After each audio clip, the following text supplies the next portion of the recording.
So Altamira is one of the great cave painting places of Europe in northern Spain.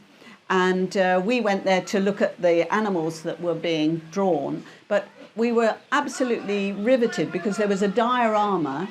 And in the diorama were little bowls with particular nuts within them. And hazelnut, of course, was a very important nut for early man, and probably was making bread from it and using it in all sorts of ways.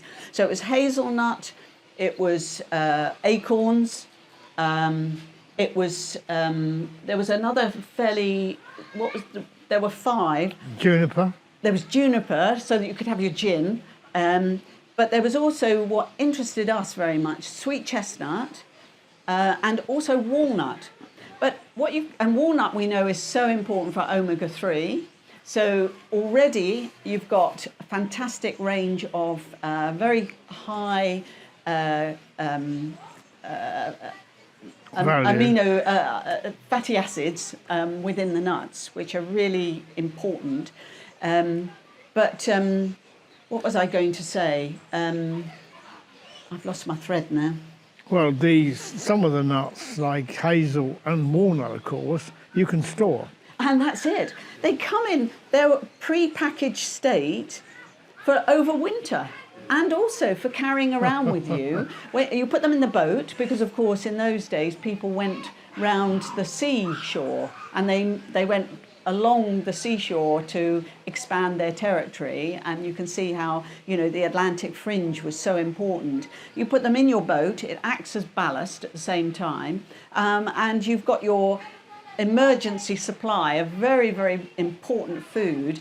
And when you get to the destination, you throw out the seeds, and immediately you've got your new generation of seeds. And oak, from the pollen analysis, they say it came in to the UK after the Ice Age through Cornwall.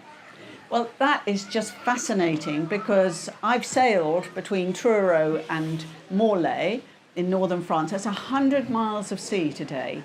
So those, and they're heavy seeds, how did they get to come in through Cornwall?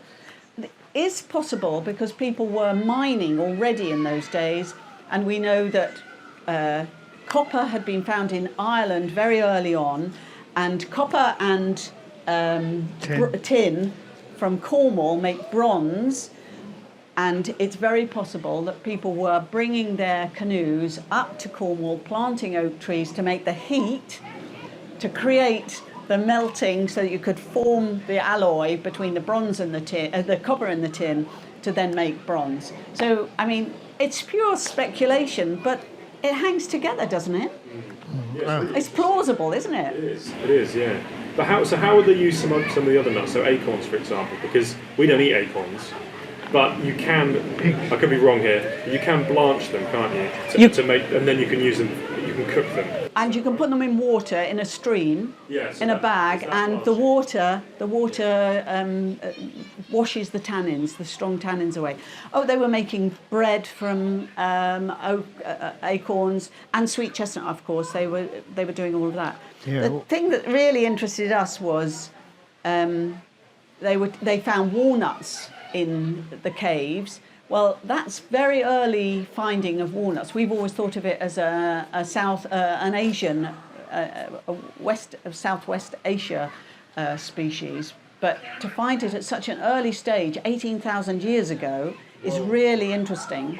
When we were, again, going back to our podcast with Merrick, we went up to see him in Scotland, and we visited the Crannog Centre, and they've unearthed a huge range of roundhouses which have sunk to the bottom of the loch, because they used to build the roundhouses out on the water to make it safer, and they pulled back the bridge and everything so they couldn't be raided and all this type of thing. And that was the highway through Scotland. It was on the lochs. People travelled by water because it was easier than travelling through the mountains. And they found evidence of trade with Greece, Egypt, Scandinavia and Cornwall dating back thousands of years. Yes. This is I can't remember the age. I should remember, it was only there last week, but that's back to Bronze Age, Stone Age, You know, Yes. it's an awfully long way back Yes. to have this. So that people were trading across huge distances, or Yes. goods were finding their way across unbelievable distances even back Yeah. then. Yeah. You know, it's really Yeah. staggering. Yeah.